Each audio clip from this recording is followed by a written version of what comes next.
Doctor Sarvepalli Radhakrishnan teachers day celebration సందర్భంగా తెలంగాణ రాష్ట్ర ప్రభుత్వ ఆధ్వర్యంలో మా విద్యాశాఖ సెక్రటరీ యోగితారాణా అధ్యక్షతన టీచర్స్ డే కార్యక్రమాన్ని ఏర్పాటు చేసి ఈ కార్యక్రమంలో నాతో పాటు మంత్రివర్గ సభ్యులు పొంగులేటి శ్రీనివాసరెడ్డి గారిని, అదేవిధంగా మాజీ రాజ్యసభ సభ్యులు, తెలంగాణ రాష్ట్ర ప్రభుత్వ సలహాదారులు, తెలంగాణ ఉద్యమంలో తెలంగాణ రాష్ట్ర సాధనలో క్రియాశీలక పాత్ర పోషించిన పూర్వపు టీచర్ కేశవరావు గారిని, అదేవిధంగా శాసన మండలి సభ్యులు ఏవిఎన్ రెడ్డి గారిని, అదేవిధంగా మిత్రుడు శ్రీపాల్ రెడ్డి గారిని, షేర్లింగంపల్లి శాసనసభ్యులు అరికపూడి గాంధీ గారిని, ప్రజాప్రతినిధులను, విద్యాశాఖకు సంబంధించిన అధికారులను, తెలంగాణ రాష్ట్రం యొక్క బలము బలగమైన మా టీచర్లను, విద్యార్థులందరినీ ఈ కార్యక్రమానికి ఆహ్వానించి తెలంగాణ రాష్ట్ర ప్రభుత్వం యొక్క ప్రాధాన్యత, రాష్ట్ర ప్రభుత్వ ఆధ్వర్యంలో నడుస్తున్న విద్యాశాఖ అని ఈ కార్యక్రమాన్ని ఏర్పాటు చేసినందుకు వారిని మనస్ఫూర్తిగా నేను అభినందిస్తున్నాను. మిత్రులారా, చాలా మంది ముఖ్యమంత్రులు రెవెన్యూ శాఖను, ఫైనాన్స్ శాఖను, ఇరిగేషన్ శాఖను ముఖ్యమంత్రులు ఎప్పుడూ ఈ శాఖల్ని వాళ్ళ దగ్గర పెట్టుకుంటారు. కానీ ప్రజాప్రభుత్వంలో రెవెన్యూ శాఖను పొంగులేటి శ్రీనివాసరెడ్డి గారికి, ఆర్థిక శాఖను మిత్రులు బట్టి విక్రమార్క గారికి, సాగునీటి పారుదల శాఖను పెద్దలు ఉత్తమ్ కుమార్ రెడ్డి గారికి ఇచ్చి మీ ముఖ్యమంత్రిగా, మీ సోదరుడుగా విద్యాశాఖను నా దగ్గర పెట్టు.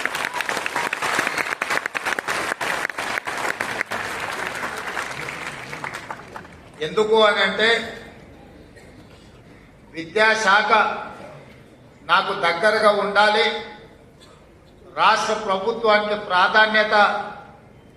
అత్యంత ప్రాధాన్యత కూడుకున్న శాఖ అని చెప్పి ఈ శాఖలో నిర్ణయాలు తీసుకోవాలి అని అంటే ప్రతిసారి నేను ఎవరినో మంత్రిని పిలిచి, అధికారులను పిలిచి సమీక్ష చేసి ఆదేశాలు ఇస్తే ట్రాన్స్మిషన్ లాస్ ఉంటుందని చెప్పి ఈ శాఖను నా దగ్గరనే పెట్టుకున్న, నేనే స్వయంగా పర్యవేక్షిస్తున్నా.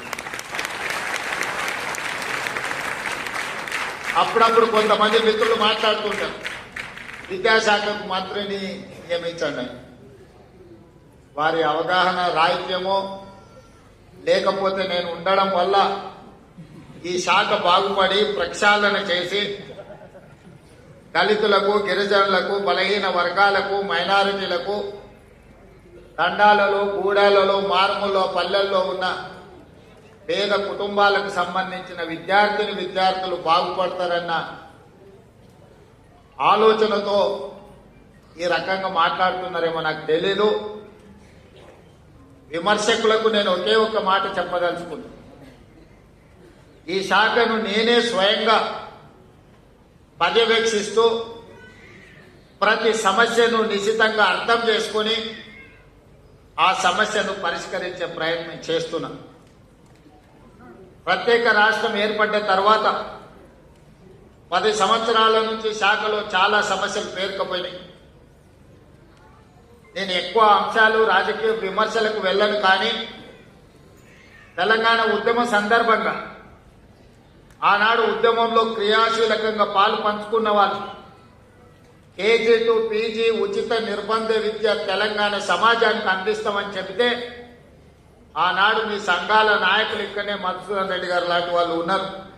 నిజంగానే అందరి భవిష్యత్తులు బాగుపడతాయని చెప్పి సంపూర్ణమైన మద్దతు ఆనాడు ఉన్న వాళ్లకు అందించింది. మరి తెలంగాణ రాష్ట్రం జూన్ 2, 2014 తర్వాత ఇక్కడున్న టీచర్లను, లెక్చరర్స్ ని, ప్రొఫెసర్లను నేను అడుగుతున్నా, తెలంగాణ రాష్ట్రంలో ఆ 10 సంవత్సరాలు కేజీ టు పీజీ ఉచిత నిర్బంధ విద్య అమలు జరిగిందా, లేకపోతే మారుమూల ప్రాంతాలలో ఉన్న సింగిల్ టీచర్ పాఠశాలలు మూతపడ్డాయా? మీరే విశ్లేషించుకోండి అని చెప్పి నేను ఈ సందర్భంగా చెప్పదలుచుకున్నాను. వివరాలు నాకంటే మీకు ఎక్కువగా తెలుసు. సమాజంలో చైతన్యం నిండిన, చైతన్యంతో కూడుకున్న ఆలోచన చేయగలిగిన ప్రభుత్వ ఉద్యోగులు ఎవరైనా ఉన్నారు అని అంటే ముందు వరుసలో మా ఉపాధ్యాయులు ఉంటారు అని నేను బలంగా నమ్ముతున్నాను. నాటి తెలంగాణ ఉద్యమంలో ప్రతి ప్రాంతానికి, ప్రతి గూడానికి జై తెలంగాణ నినాదాన్ని చేరవేసింది ఇక్కడ ఉన్న ఈ ఉపాధ్యాయులు అన్న సంగతి నాకు సంపూర్ణంగా తెలుసు. ప్రభుత్వంలో ఉండే శాఖలు కొన్ని ప్రాంతాలకు, కొన్ని పట్టణాలకు, కొన్ని నగరాలకి మాత్రమే పరిమితం అవుతారు. కానీ విద్యాశాఖకు సంబంధించిన టీచర్లు ప్రతి ప్రాంతానికి కరెంట్ ఉన్నా లేకపోయినా, ఆ ఊర్లో హనుమాన్ల గుడి ఉన్నా లేకపోయినా, ఏదో ఒక పాఠశాల, ఒక టీచర్ ఆ ప్రాంతంలో ఉంటాడు. తనకు తెలిసిన సమాచారాన్ని ఆ ఊర్లో యథాలాపంగానో అనుకోనో ఏదో రకంగా అక్కడ ఉండే ప్రజలకు చెప్పి ప్రభావితం చేసే ప్రయత్నం చేస్తూనే ఉంటాడు టీచర్. ఆ విధంగా ఆనాడు వేలాది పాఠశాలలు తెలంగాణలో జయ జయ హే తెలంగాణ రాష్ట్ర గీతాన్ని ఆలపింపజేసి బడికొచ్చే పిల్లల్నే కాదు, బడికి తీసుకొచ్చే వాళ్ళ తల్లిదండ్రులను కూడా తెలంగాణ ఉద్యమం వైపు నడిపించి తెలంగాణ రాష్ట్రం వస్తుంది, పిల్లల భవిష్యత్తు బాగుపడుతుందని చెప్పి ఉద్యమాన్ని ప్రతి ప్రాంతానికి చేరవేసింది ఈ ఉపాధ్యాయులే. మరి తెలంగాణ రాష్ట్ర సాధనలో క్రియాశీలక పాత్ర పోషించిన ఈ ఉపాధ్యాయులు తెలంగాణ రాష్ట్రం వచ్చిన తర్వాత ఎన్ని సమస్యల్ని పరిష్కరించుకున్నారో ఈ రోజు విశ్లేషించండి, ఆలోచించండి అని నేను సూచన చేస్తున్నాను. 15-20 సంవత్సరాలు మీ ప్రమోషన్లు రాలే, 10 సంవత్సరాలు టీచర్ల బదిలీలు జరగలేదు, దాదాపుగా 7-8 సంవత్సరాలు టీచర్ల నియామకాలు జరగలేదు.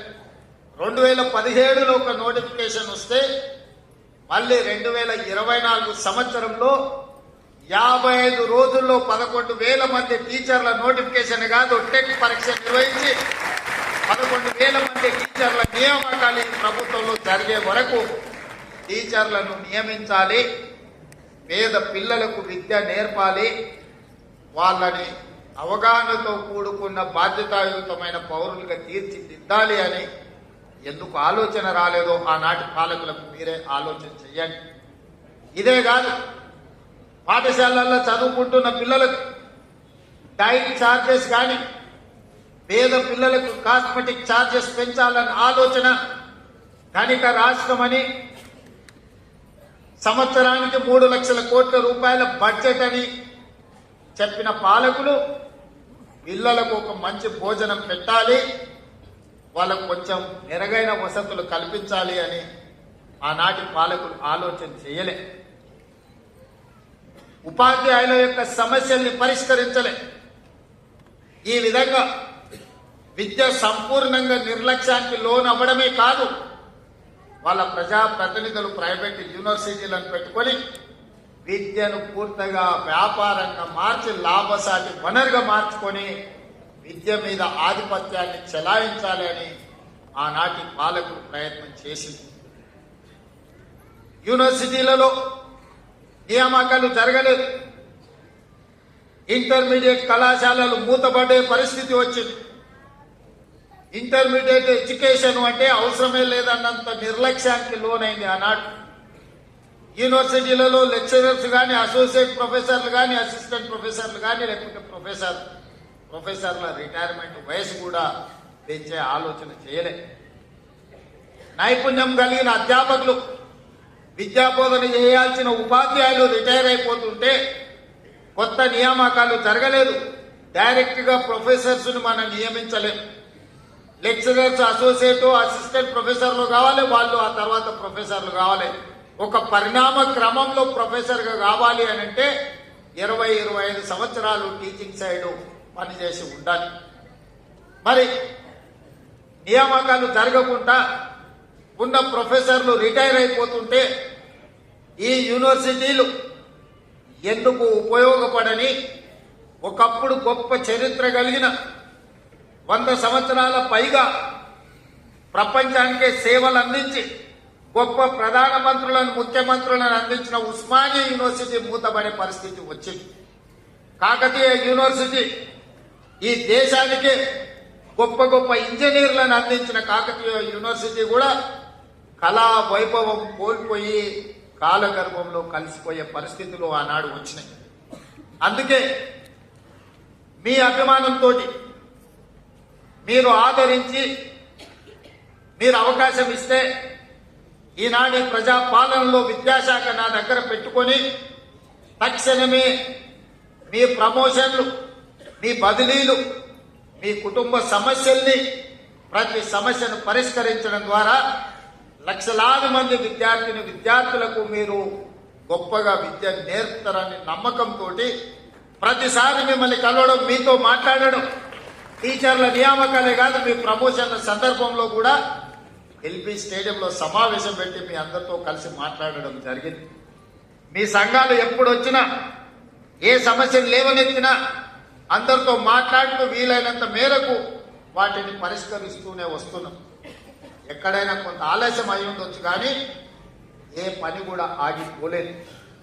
మరి ఈరోజు ఈ తెలంగాణ వచ్చిన తర్వాత మరి ఇక్కడ ఉన్న ఉపాధ్యాయులు చెప్పాలి, గురు పూజోత్సవ కార్యక్రమం తెలంగాణ రాష్ట్రంలో ఎప్పుడైనా జరిగిందా? జరిగితే దానికి ముఖ్యమంత్రి వచ్చిందా? మీరు ఒకసారి ఆలోచన చేయండి. ఇవాళ నేను మీ సోదరుడిగా విద్యాశాఖ నా దగ్గర ఉంది. తెలంగాణ రాష్ట్రానికి ముఖ్యమంత్రి అయిన కాబట్టే ఇవాళ గంటల కొద్ది సమయం మీతో కేటాయించి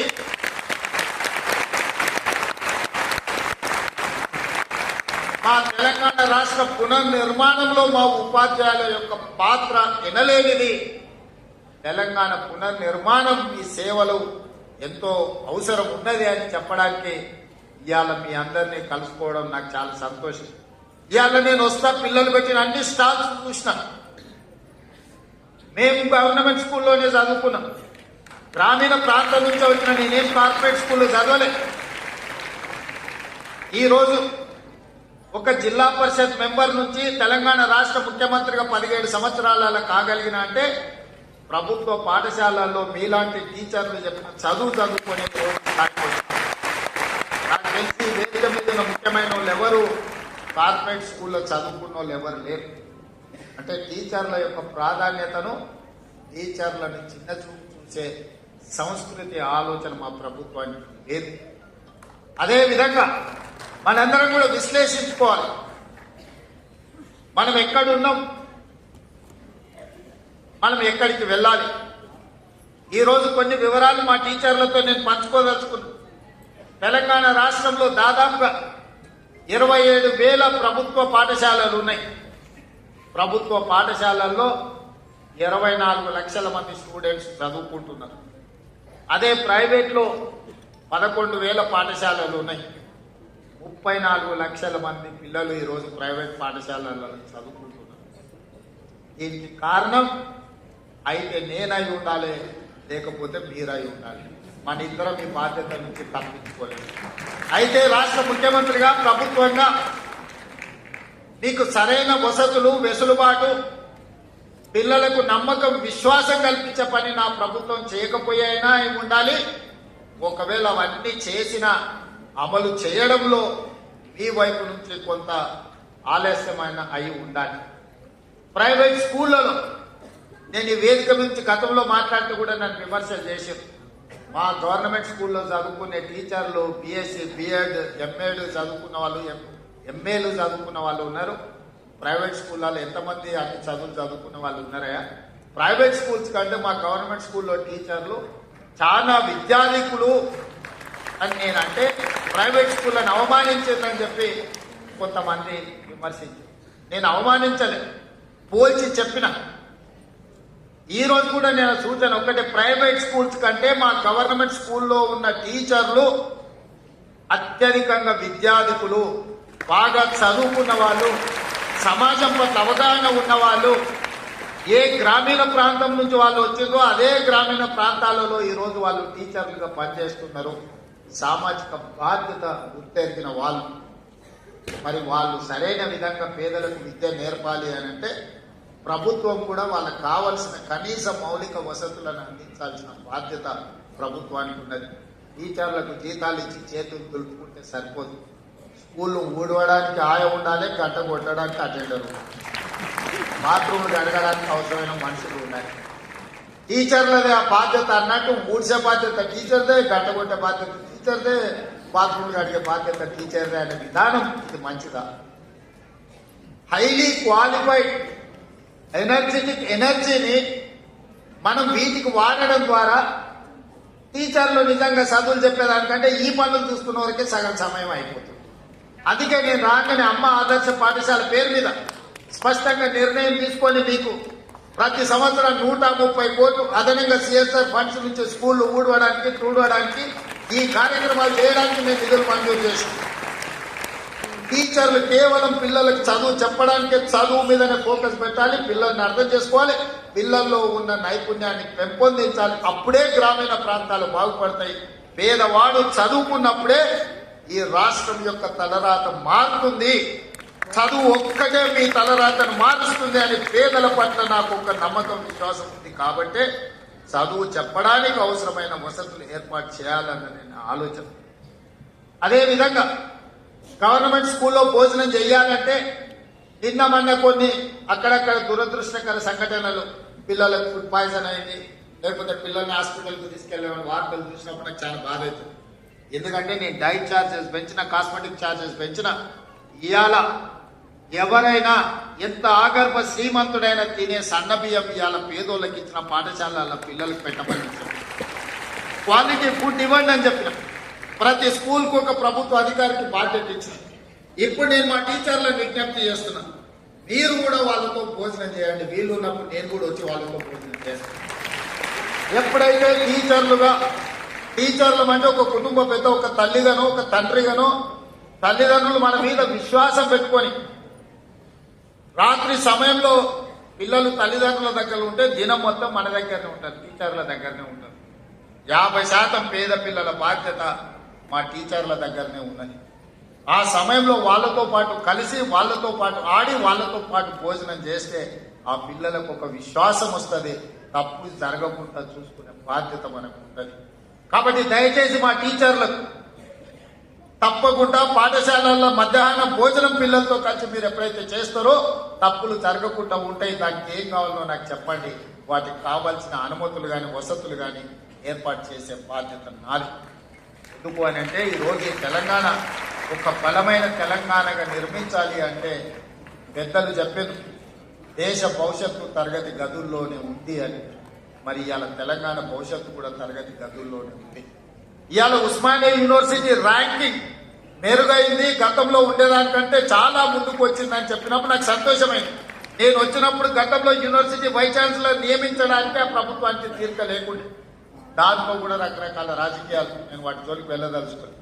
వచ్చిన వెంబడే సామాజిక పరిస్థితులను మెరిట్ బేసిస్ మీద, social justice with merit, without merit ఎవరిని బీసీలు వేయలే. కానీ 100 సంవత్సరాల అవకాశం రాని సామాజిక వర్గాలకు కూడా ఉస్మానియా యూనివర్సిటీ వైస్ ఛాన్సలర్, లేకపోతే అంబేద్కర్ యూనివర్సిటీ, ఇతర యూనివర్సిటీలకు వాళ్ళకు బాధ్యత ఇచ్చి వాళ్ళు ఈరోజు వాళ్ళ బాధ్యత నెరవేరుస్తున్నారు. కాబట్టి ఉస్మానియా యూనివర్సిటీ యొక్క గ్రేడింగ్ లో ఈరోజు చాలా అప్గ్రేడ్ అయినాం. ఇవాళ ప్రైవేట్ గవర్నమెంట్ స్కూల్స్ లో కూడా నాకు తెలిసి మా విద్యాశాఖ అధికారులు చెప్పాలి, ఈ సంవత్సరం 3 లక్షల మంది విద్యార్థులు ప్రైవేట్ స్కూళ్ళ నుంచి మారి గవర్నమెంట్ స్కూళ్ళకు వచ్చిందంటే మీరందరూ ఎంత అద్భుతంగా పనిచేస్తున్నారు. ప్రతిసారి డ్రాప్ అవుట్సే ఉంటుండే, ప్రతి సంవత్సరం విద్యార్థులు తగ్గుకుంటూ చివరికి పాఠశాలలు పూతపడే పరిస్థితి తెలంగాణ రాష్ట్రానికి దాపురించింది. అక్కడి నుంచి ఈ సంవత్సరం మనం పెట్టిన ఎఫర్ట్స్ తోటి 3 లక్షల మంది విద్యార్థులు అదనంగా ఈ రోజు ప్రభుత్వ పాఠశాలల చేరిండ్రు అని అంటే నేను మనస్ఫూర్తిగా మా టీచర్లను నేను అభినందిస్తున్నా. మీరు బాధ్యతతో వ్యవహరిస్తున్నారు. దీన్ని ఇంకా వేగంగా ముందుకు తీసుకెళ్ళాలి. ఆ మధ్య నేను పేపర్లో చూసిన పిల్లలు రావడానికి స్కూల్కు ఆటో లేదు అని అంటే ఆ టీచర్లే చందాలు వేసుకొని ఆటోకు వాళ్ళు డబ్బులు ఇచ్చి ప్రతిరోజు పిల్లల్ని పనికొచ్చే విధంగా జీతంలోకి వెళ్ళి కొంత కేటాయించి పిల్లలకు ఆటో వసతి ఏర్పాటు చేసి ఈ రోజు కొంతమంది టీచర్లు పిల్లలకు చదువు చెప్తున్నారంటే వాళ్ళ సోషల్ రెస్పాన్సిబిలిటీని నేను అభినందిస్తున్నాను. ఆదిలాబాద్ లో ఇంకొక టీచర్ వాళ్ళ సతీమణి కూడా టీచర్ ఉండే ఆవిడ మరణిస్తే ఆవిడ జ్ఞాపకార్థంగా 7 లక్షల రూపాయలు ఖర్చు పెట్టి ఆ స్కూల్లో మౌలిక వసతులను ఒక టీచర్ మెరుగుపరిచిండు అని అంటే విద్య పట్ల పేదవాళ్ల పట్ల ఆ టీచర్లకు ఉన్న దయాగుణాన్ని ఈరోజు మనందరం అర్థం చేసుకోవాలి. మా యోగితారాయణ గారు చెప్తున్న ఆదిలాబాద్ ఇంకేదో ప్లేస్ ఒక టీచర్ వైఫ్ అండ్ హస్బెండ్ ప్రమోషన్లు వచ్చినా ఏమొచ్చినా బదిలీ కాకుండా అక్కడనే ఉండే ఆదివాసీ పిల్లలకు వాళ్ళకి చదువులు చెప్పిండ్రు. మీ ద్వారా ఒక శాలువ కప్పాలి ఆ టీచర్స్ కి అని చెప్పిండ్రు. అంటే నేను తప్పకుండా కప్పడమే కాదు ఏదో ఒకసారి ఆ స్కూల్ని కూడా నేను సందర్శిస్తాను మా ఎడ్యుకేషన్ సెక్రటరీ గారికి చెప్పిన. ఇవన్నీ మీ సక్సెస్ స్టోరీస్. అక్కడో ఇక్కడో చిన్నయో పెద్దయో చెదురుమదురు సంఘటనలు జరుగుతాయి. 95% మనం ఎఫెక్టివ్ గా పనిచేసినా 95% మంచి వాళ్ళు ఉన్నా 2% 3% అనుకుని తప్పిదాలు జరిగితే ఆ 2-3% మన శాఖకు మచ్చ తెచ్చి పెట్టే పరిస్థితి ఉంది. చాలా మంది నాకు సూచన చేశారు. Most controversial subject education department, నువ్వు ఆ శాఖ ఎవరికన్నా ఇచ్చేసి అయినా వేరేది ఏదన్నా తీసుకోవాలి. నేను చెప్పిన లేదు ఈ శాఖ నా దగ్గరనే పెట్టుకుంటా, కాంట్రవర్సీ అయినా పర్వాలేదు ఏదో తేల్చుదామని నేను డిసైడ్ అయినా. మా అక్నూరు మురళి గారు ఉన్నారు, సార్ అన్ని బాగానే ఉన్నాయి కానీ ప్రభుత్వ పాఠశాల అంటే 1వ తరగతి నుంచి చదువు చెప్తారు, నర్సరీ ఎల్కేజీ యూకేజీ ప్రైవేట్ లో చదువుకున్నాక 1వ తరగతి మన దగ్గరికి ఎందుకు వస్తారని ఆ సమస్య నాకు అర్థమైంది. అందుకే ఆలోచన చేసి మా ఎడ్యుకేషన్ కమిషన్, ఇంతవరకు ఎప్పుడు ఎడ్యుకేషన్ కమిషన్ లేదు Telangana, first time education commission appoint చేసి ఇష్యూస్ ని అడ్రస్ చేయడమే కాకుండా అక్నూరు మురళి గారు చేసిన సూచనల మేరకు ఈ రోజు నర్సరీ ఎల్కేజీ యూకేజీ కూడా మనం తీసుకొని పేదలకు చదువు చెప్పాలి అన్న ఆలోచన ఈరోజు చేస్తున్నాం.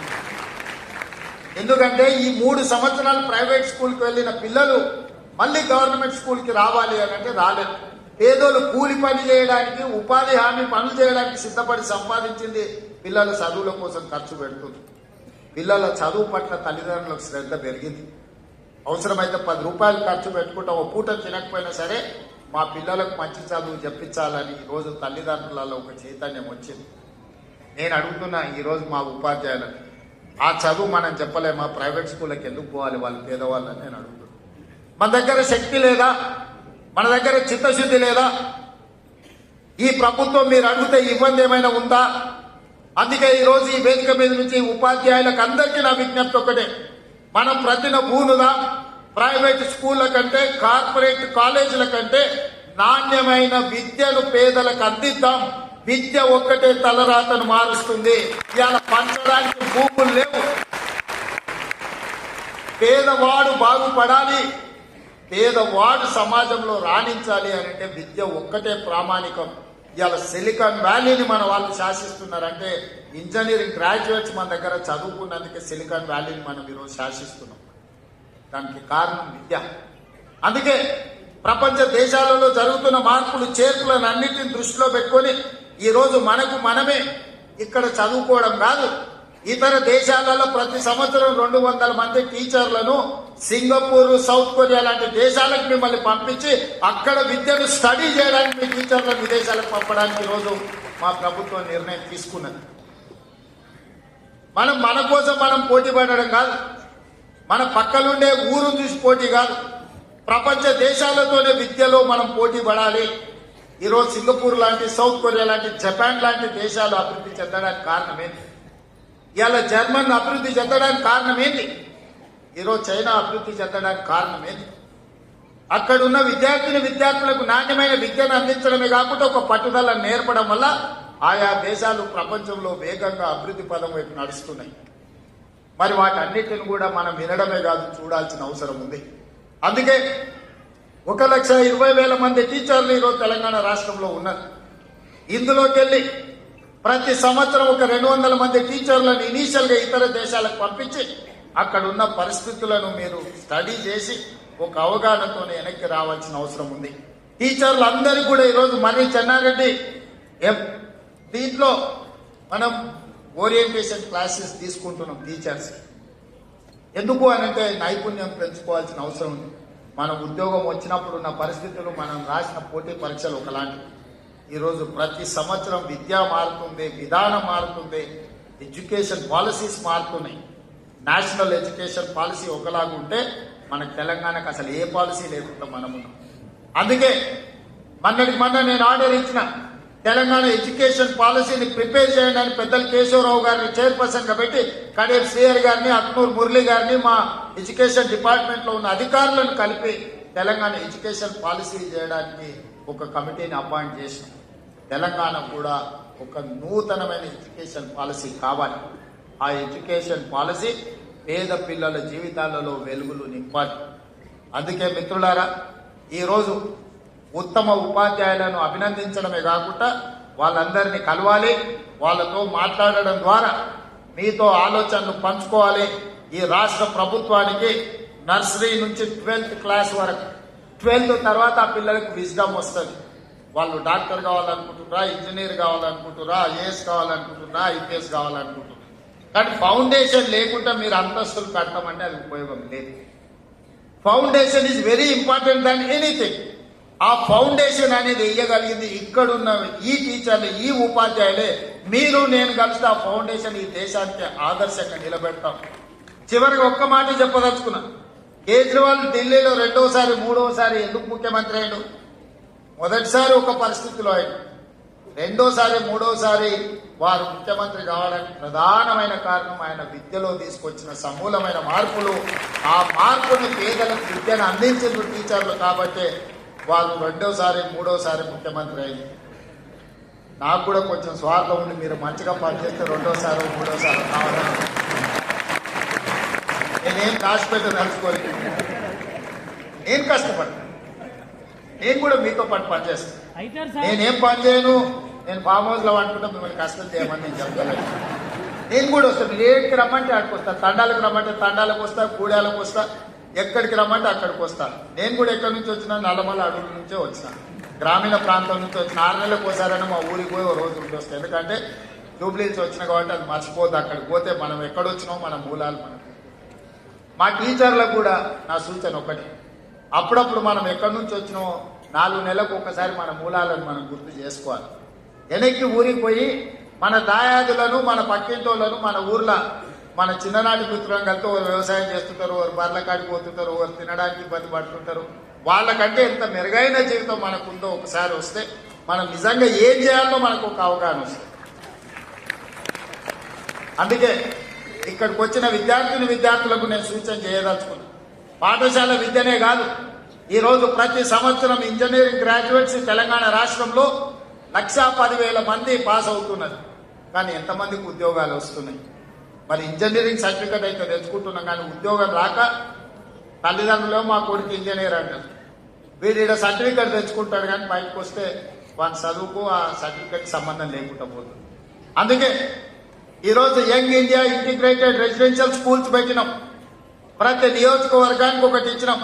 25 ఎకరాలలో 200 కోట్ల రూపాయలతో 100 స్కూళ్లు 20,000 కోట్ల రూపాయలతో young India integrated residential schools world's best model కి ఈరోజు మనం కట్టాలనుకున్నాం.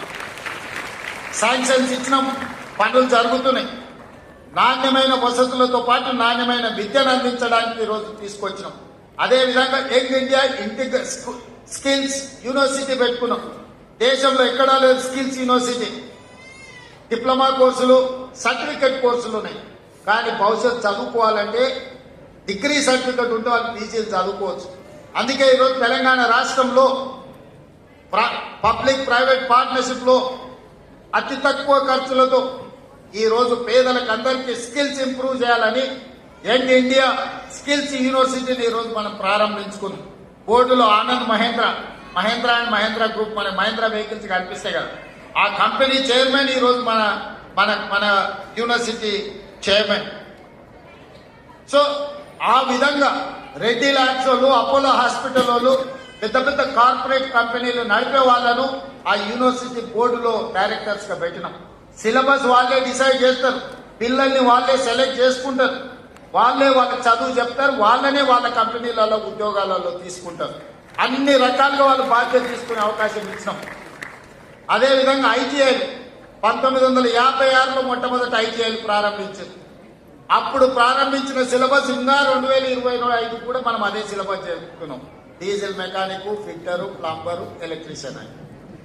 డీజిల్ మెకానిక్ అని అందులో చేరి అంబాసిడర్ కారు నేర్చుకుంటున్నాడు. బయటకు పోతే అంబాసిడర్ కారు లేదు రిపేర్ చేయడానికి, బెంచ్ కారు BMW వచ్చింది. అంబాసిడర్ కారు రిపేర్ చేయాలంటే ఫామ్ హౌస్ పోతే తప్ప ఇంకేడా అంబాసిడర్ కారు ఏం చేసుకోవాలా? చదువు మీరు చెప్పు. ప్లంబర్, ఎలక్ట్రీషియన్ వాళ్ళు నేర్చుకుంటున్న చదివేది, వాళ్ళు బయటకు వస్తే ఉన్న అవకాశాలు ఏంటి? అందుకే ఈరోజు 65 ఐటీఐలు ఉన్నాయి తెలంగాణ రాష్ట్రంలో. వాటిని చూసిన తర్వాత నేను టాటా కంపెనీతో మాట్లాడినా, టాటా చైర్మన్ తో మాట్లాడి ఒక అవగాహనకు వచ్చిన. ఈ ఐటీఐలు కాలగర్భంలో కలిసిపోతున్నాయి. 40-50 ఏళ్ల కింద మాకు అవసరమైన సాంకేతిక నైపుణ్యాన్ని నేర్పించడానికి సిలబస్ ఇన్స్ట్రక్టర్స్ సెలెక్ట్ చేసుకున్నారు. ఇది కుదరదు, దీన్ని మార్చాలని టాటా కంపెనీతో మాట్లాడుకుని 2400 కోట్ల రూపాయలు ఈరోజు టాటా కంపెనీ దాన్ని అప్గ్రేడ్ చేయడానికి పెట్టారు. ఇవాళ ఐటీఐలను అడ్వాన్స్డ్ టెక్నాలజీ సెంటర్స్, ఏటీసీలు. ఈ రోజు అసలు అక్కడ ఉన్న సాంకేతిక నైపుణ్యం, అక్కడ పెట్టిన ఎక్విప్మెంట్ చూస్తే నాకే కళ్ళు చెదిరిపోయేటంత లేటెస్ట్ టెక్నాలజీని పెట్టారు. ట్రైనర్స్ ట్రైనింగ్ పెట్టారు, ఇన్స్ట్రక్టర్స్ ని వాళ్ళే ట్రైనింగ్ ఇస్తారు. 10 సంవత్సరాల టాటా కంపెనీనే ఈ 100 ఏటీసీలను ప్రతి కాన్స్టిట్యున్సీకి ఒక ఏటీసీ పెట్టండి, ప్రతి సంవత్సరం ఒక 2000 మంది విద్యార్థులను తీసుకొని వాళ్ళకి ట్రైనింగ్ ఇవ్వండి. ఈ రోజు సాంకేతిక నైపుణ్యం ఉంటే ఉద్యోగ ఉపాధి అవకాశాలు మెరుగ్గా ఉన్నాయని చెప్పి ఈ రోజు టాటా కంపెనీని ఒక జాయింట్ వెంచర్ కింద తెలంగాణ రాష్ట్ర ప్రభుత్వం ఏటీసీలను ప్రారంభించింది. ఒలింపిక్ గేమ్స్ మీరు అందరూ చూసారు. 140 కోట్ల జనాభా ఉంది, ఒక గోల్డ్ మెడల్ రాలి. మా పిల్లలు బాగా వినాలి, మా స్కూల్ స్టూడెంట్స్. ప్రపంచంలోనే అత్యధిక జనాభా ఉన్న దేశంగా గుర్తింపు పొందిన భారతదేశం 18 ఏళ్ల నుంచి 35 ఏళ్ల మధ్యలో 60% జనాభా ఉన్న భారతదేశం ఒలింపిక్స్ లో ఒక గోల్డ్ మెడల్ తీసుకురాలి. ఇది మనందరికి అవమానం కాదా? దేశానికి అవమానం అయితే మనకు కూడా అవమానం అయినట్టే కదా. సౌత్ కొరియా పోయినానే, చిన్న దేశం, ఒక సౌత్ కొరియన్ స్పోర్ట్స్ యూనివర్సిటీకి పోయిన 30 ఎకరాలు. మన ఉస్మానియా యూనివర్సిటీ 1600 ఎకరాలు ఉన్నాయి అని కూడా మన ప్రొఫెసర్ కాసిం గారు చెప్పాలి. 1500-1600 ఎకరాలు ఉంది. 1600 ఎకరాలు ఉన్న Osmania university, south Korean sports university 30 ఎకరాలు ఉంది. ఆ దేశానికి 32 గోల్డ్ మెడల్స్ వస్తే 16 మెడల్స్ ఆ ఒక యూనివర్సిటీ తీసుకొచ్చింది. ఒక అమ్మాయి నాకు తీసుకొచ్చి పరిచయం చేసి ఏదో అమ్మాయి నాకు బొకే ఇస్తుందేమో అనుకున్నా. బొకే ఇచ్చిన తర్వాత ఆ అమ్మాయికి నేను చాలువ కప్పాల్సి వచ్చింది. ఆ అమ్మాయి ఆర్చరీలో ఒలింపిక్స్ లో 3 గోల్డ్ మెడల్స్ సాధించింది. ఒక అమ్మాయి south Korean sports university student నాకు బొకే ఇవ్వడానికి వచ్చింది అనుకున్న, తీరా చూస్తే నేనే శాలువ తీసి అమ్మాయికి కప్పాల్సిన అవసరం వచ్చింది. ఎందుకంటే 3 గోల్డ్ మెడల్స్ తీసుకొచ్చింది ఆర్చరీలో. మరి ఆ చిన్న దేశం 32 మెడల్స్, 30 ఎకరాలలో ఉన్న యూనివర్సిటీ 16 మెడల్స్ వేస్తే మరి మొత్తం భారతదేశం ఒక్క మెడల్ కూడా లేకపోతే ఇది మనకు అవమానం కాదా? అందుకే ఆలోచన దేశ ప్రతిష్ట పెరగాలి అంటే తెలంగాణలో స్పోర్ట్స్ యూనివర్సిటీ ఉండాలి, స్పోర్ట్స్ అకాడమీ ఉండాలని young India sports university and young India sports అకాడమీని పెట్టి దేశంలోనే ఒక గొప్ప యూనివర్సిటీగా తీర్చిదిద్దడానికి ఇవాళ నిర్ణయం తీసుకున్నాము. మట్టిలో మాణిక్యాలను వెలికి తీయండి, నైపుణ్యం ఉన్న క్రీడాకారులను గుర్తించండి, వాళ్ళకి 100% గవర్నమెంట్ స్పాన్సర్ చేసి క్రీడాకారులుగా తీర్చిదిద్దడమే కాదు, ఈ రోజు నిఖత్ జరీన్ బాక్సింగ్ లో ఛాంపియన్ తెస్తే గ్రూప్ 1 ఆఫీసర్ పోస్ట్ ఇచ్చిన సిరాజ్ క్రికెట్ లో రాణిస్తే, సిరాజ్ చదువుకున్నది ఇంటర్మీడియట్ ఫెయిల్, కానీ అన్ని రూల్స్ ఎగ్జామ్షన్ ఇచ్చి గ్రూప్ 1 జాబ్ ఇవ్వాల డిఎస్పీ చేసిన సిరాజ్ ఈరోజు డిఎస్పీ సిరాజ్ అయింది. స్పోర్ట్స్ లో రాణించిన నిఖత్ జరీన్ ఇవాళ డిఎస్పీ నిఖత్ జరీన్ అయింది. దీప్తి జువాంజీ అని వరంగల్ అమ్మాయి పారా ఒలింపిక్స్ లో మెడల్ సాధిస్తే గ్రూప్ 2 జాబ్ ఎక్సైజ్ డిపార్ట్మెంట్ లో గ్రూప్ 2 జాబ్ ఇవ్వడమే కాకుండా ₹1 కోటి నగదించి వరంగల్ ఇంటి ప్లాట్ ఇచ్చిన. ఇక జరీన్కి ఇంటి ప్లాట్ ఇచ్చిన ₹3 కోట్ల ఇచ్చిన. ఇవన్నీ ఎందుకు చెప్తున్నా అంటే ఇక్కడ ఉన్న ఉపాధ్యాయులందరికీ నా సూచన ఒకటే, గ్రామీణ ప్రాంతాలలో ఉన్న క్రీడల్లో ఆసక్తి ఉన్న పిల్లల్ని గుర్తించండి, దాంట్లో ప్రోత్సహించండి. ప్రత్యేకంగా ఈరోజు మనం ఎస్టాబ్లిష్మెంట్ చేస్తున్న కేజీబీవీలలో ఇతర ప్రాంతాలలో పిల్లలందరినీ ఒక ఇంటిగ్రేట్ చేసి స్పోర్ట్స్ లో వాళ్ళని రాణించే విధంగా ఎంకరేజ్ చేయాలి.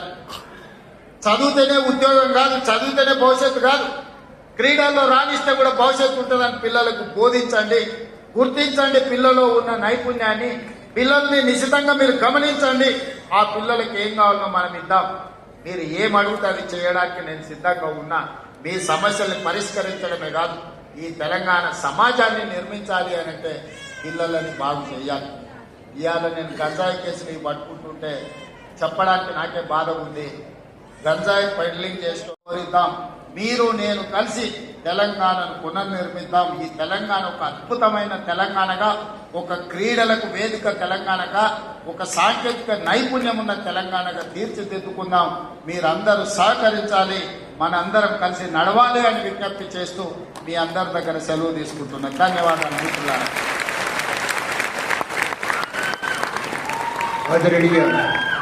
ముఖ్యమంత్రి వర్యులకు ధన్యవాదాలు. ఒక్కసారి జై బలో